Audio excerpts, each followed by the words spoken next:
guys, you are welcome to Dssg Nation. So if this is your first time watching the video from Dssg Nation, do make sure to subscribe and hit the bell button so we can notify you whenever we create any video. So today we are going to be talking about spermatogenesis, that is the production of sperms. So pick your paper and your pen and let's get started. Hi guys.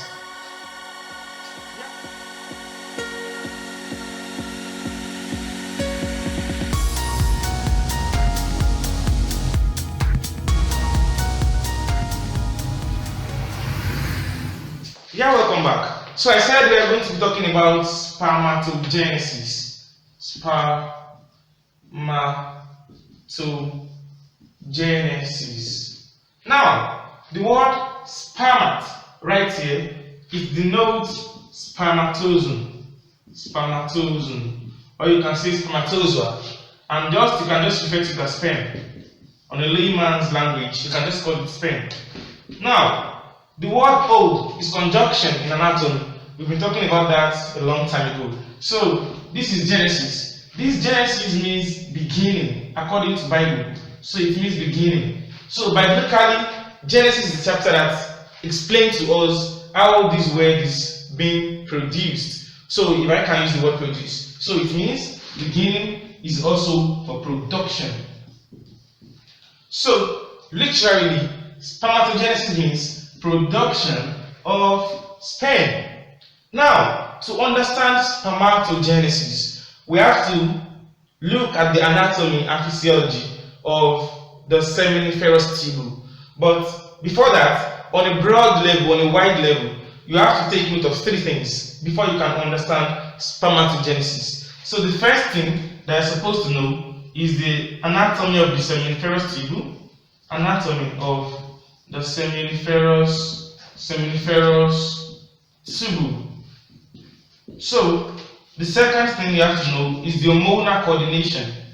Hormonal coordination of spermatogenesis. And the last thing you have to know is the stages of spermatogenesis. Spermatogenesis. Now, without wasting our time, let's start with the anatomy of the seminiferous tube. So, stay tuned.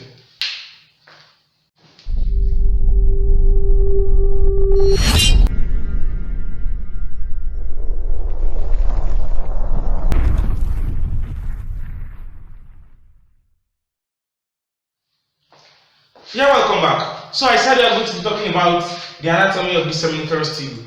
So the testis is the organ responsible for producing sperm. But how? Or let me say why? Because it contains some coiled tubes. So convoluted tubes. And these tubules, they are called the seminiferous tube. Seminiferous tube. So this is the testis itself. And now, this seminiferous tube, if we have to take a magnified look at it, it is going to give us something of this nature. You know, this is what it looks like.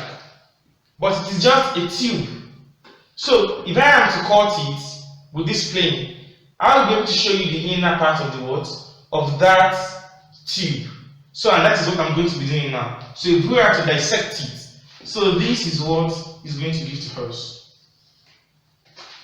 So it's going to give us something of this nature.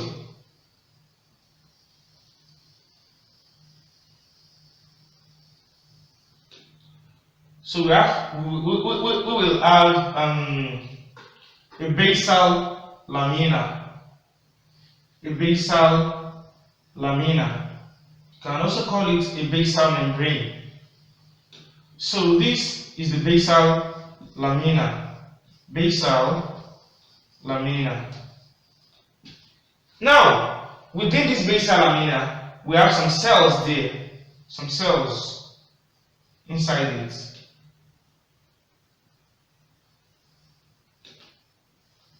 So these cells, they are called the Sertoli cells. The Sertoli cells. So they are called the Sertoli cells. but you can also call them the sustenicular cells. And apart from that, you can also call them the nest cell. So these right here, they are called Sertoli cells. Sertoli cells. Now, they can also be called the nest cell.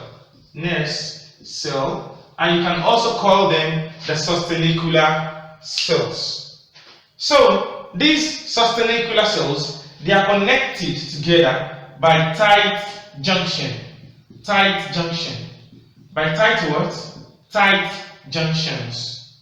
So tight junction. So these are the tight junctions. Tight junction.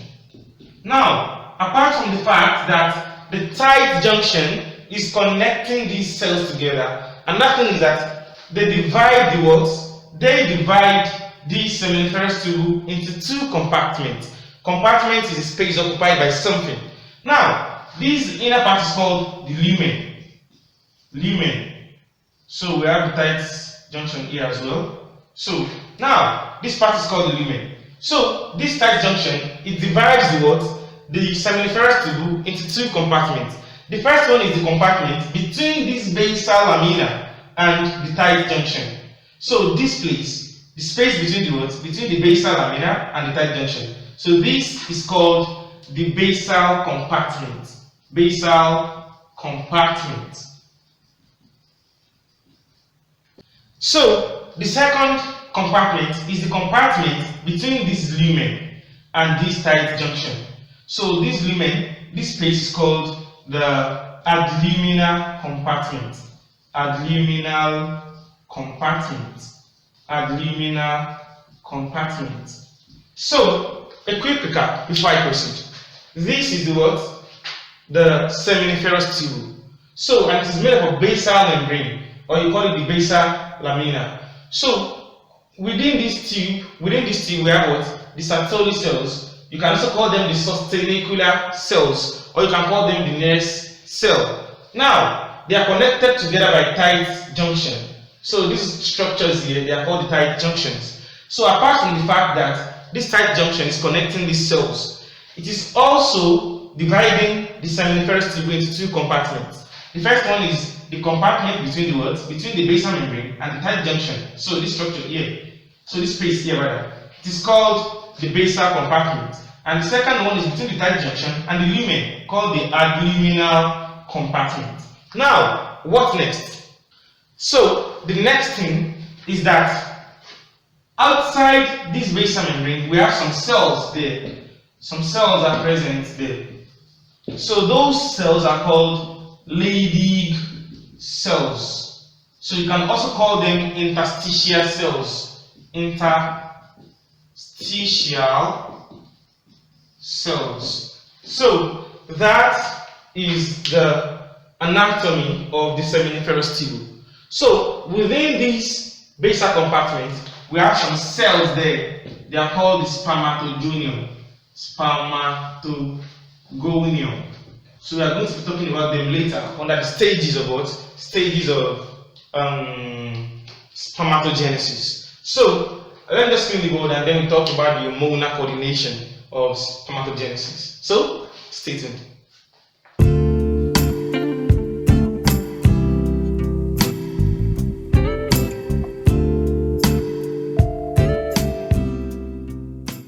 Yeah, welcome back. So the next thing is the hormonal coordination of spermatogenesis. Hormonal coordination.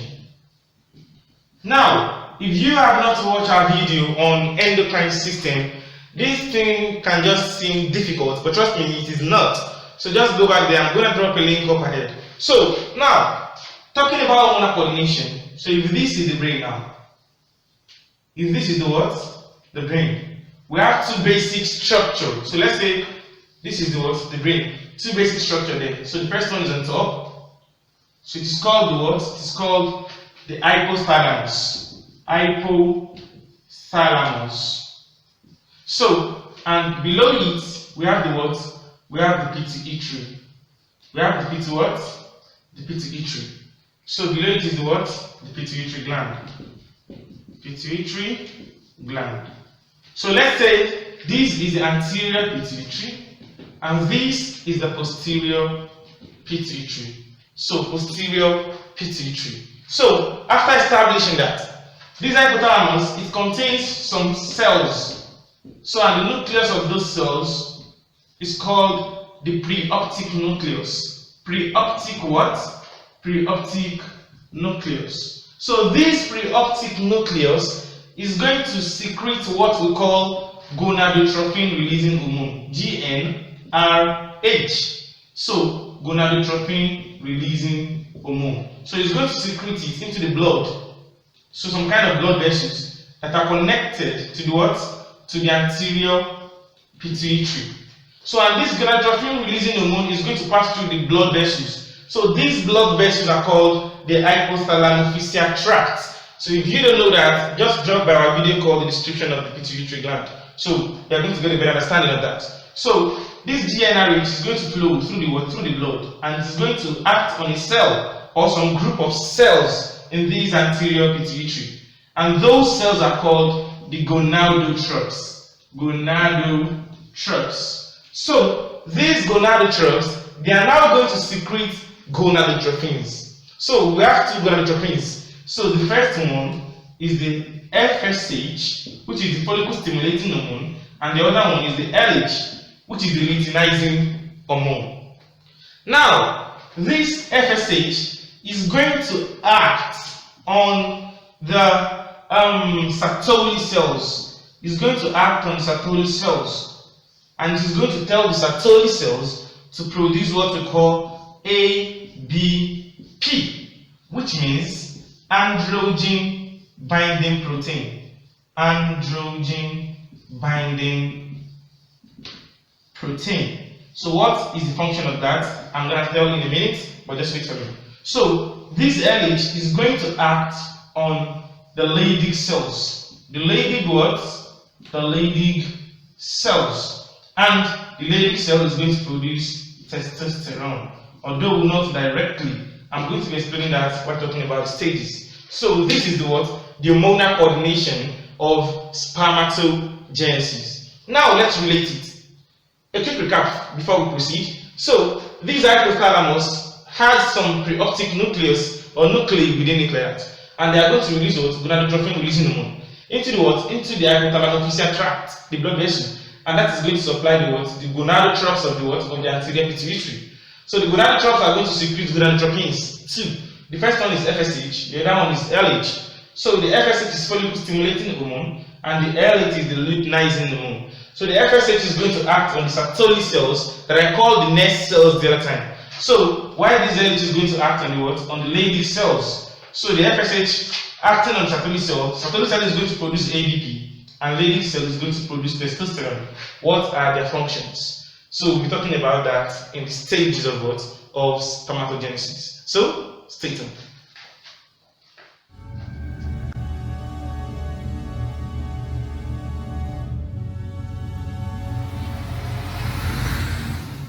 Yeah, welcome back. So we are going to do what? We are going to relate the hormonal coordination with the stages of spermatogenesis. So just stay calm. Now, for the hormonal coordination, we know that the hypothalamus, the preoptic nucleus, is going to secrete gonadotropin releasing hormone. And the gonadotropin releasing hormone is going to act on the what? On the anterior pituitary. So on the anterior pituitary in turn is going to release two things. The first thing is the what? The FSH, and the other one is the what? The LH. So the LH is the luteinizing hormone, and the FSH is the follicle stimulating hormone. If you know nothing about this hormone right here, just make sure you go to our video on the endocrine system. Now, to proceed, I'm going to bring the anatomy of the what? Of the seminiferous tubule down here, so we can get a better understanding. So let's get going. Now, we have the basal lamina. So the basal lamina. So, and inside it we have the what? We have Sertoli cells. Sertoli cells.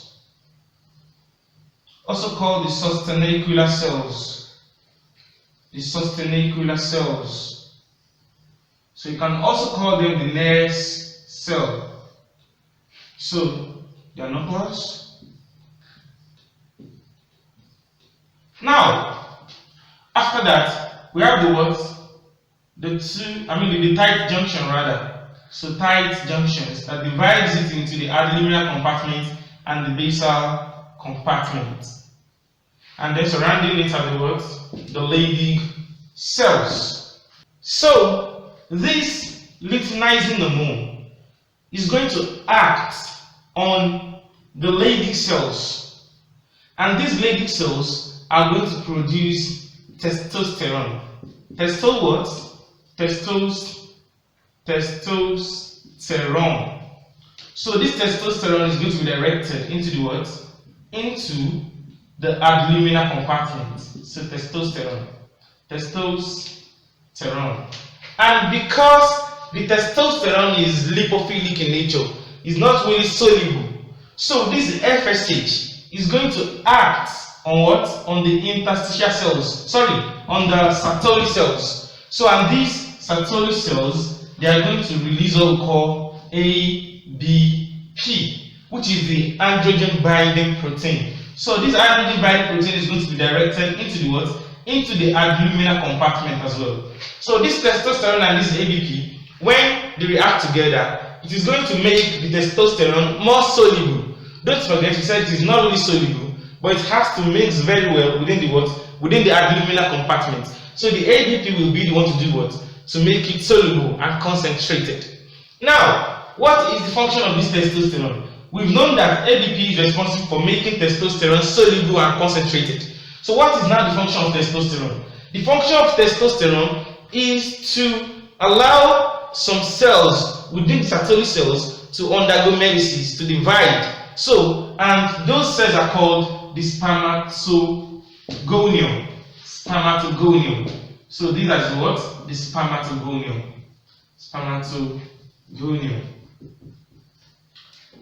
So these spermatogonial, due to the presence of testosterone as well, they are going to start dividing. And let me make this easy for you. This division, the acronym for it is just SPSSX.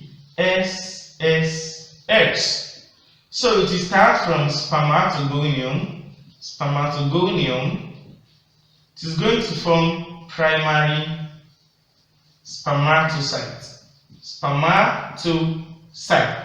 and then into secondary spermatocyte, and then into spermatids, and spermatozoon. So this is the acronym SPSSX. Now, coming back into this adluminal compartment. So this spermatogonium, right from the basal compartment, is going to secrete some kind of chemicals, and those chemicals, they are going to do what? They are going to allow this tight junction to be opened. So it is going to instruct the cells to do what? To open this tight junction.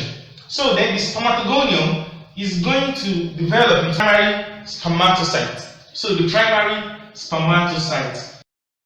So the primary spermatocyte contains the X and the Y chromosome. So the cell division will set in, the meiosis to be precise. So after that, it's going to become what? Secondary spermatocyte. So it's going to divide to form what? To form secondary spermatocyte, one containing X chromosomes and the other containing the Y chromosome. So after that, from the secondary spermatocyte, it's going to become spermatids. So the spermatids, with further meiosis, they are going to divide into what? Into spermatids. So, and after the spermatids, they are going to become spermatozoa. So spermatozoa.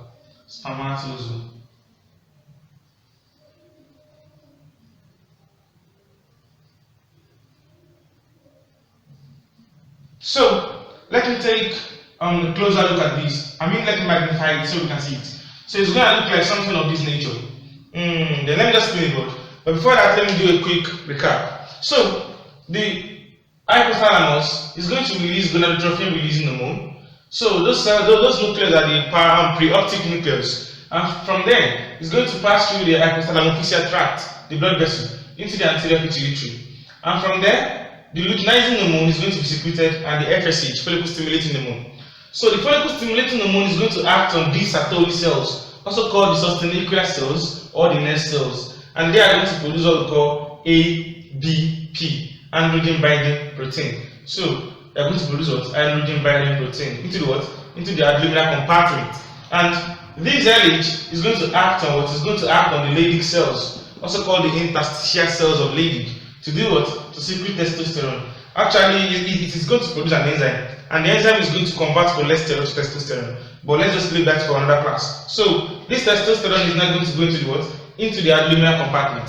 So the function of this testosterone is to do what? Is to make sure that the cells divide using meiosis. So it enhances the movement of these cells from one state to another, development of these cells rather, from one state to another. But it is lipophilic. It is not really soluble. So the function of this ADP, the androgen binding protein, is to make the testosterone soluble for use. So then, with the aid of testosterone, this spermatogonium is going to secrete some chemicals that are going to do what? That are going to tell the cells to open the tight junction.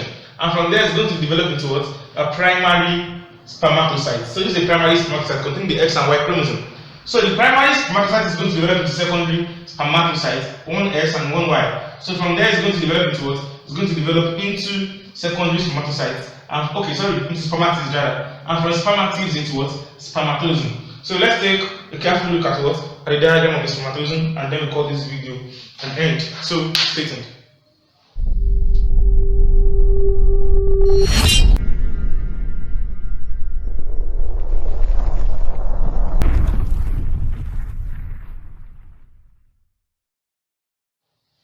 Yeah, welcome back. So the spermatozoa looks like this, something of this nature. So while talking about the reproductive system, we are going to be describing the spermatozoa fully. But just here, just to look at what it gives us.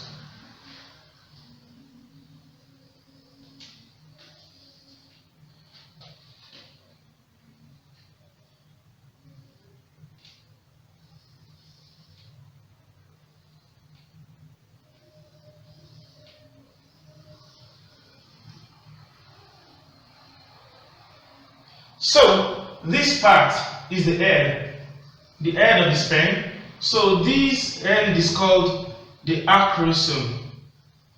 The acrosome. So it secretes hyaluronidase. It secretes hyaluronidase. And the function of this is to do what? Is to penetrate the zona pellucida of the egg, the ovum. So I'm going to be talking more about that under fertilization, but not now. Just make sure you watch out for our reproductive system class by subscribing. So now this is the nucleus. The nucleus. Then this part from ear to ear is the body. The body. And the body is made up of mitochondria that's going to produce what? Energy required for what? For the cellular activity. Mitochondria. So this place is the flagellum, the tail. So from ear to ear, it's called the tail. So can be referred to as the flagellum. Flagellum. So it is made up of microtubules. So microtubules. I'm going to be talking about that while describing the sperm. So that is the end of this video. And I hope you that you enjoyed the video. So if you do, make sure you give it a thumbs up. And if this is your first time watching a video from Dssg Nation, do make sure to subscribe and hit the bell button so we can notify you when we create a video. Hi guys.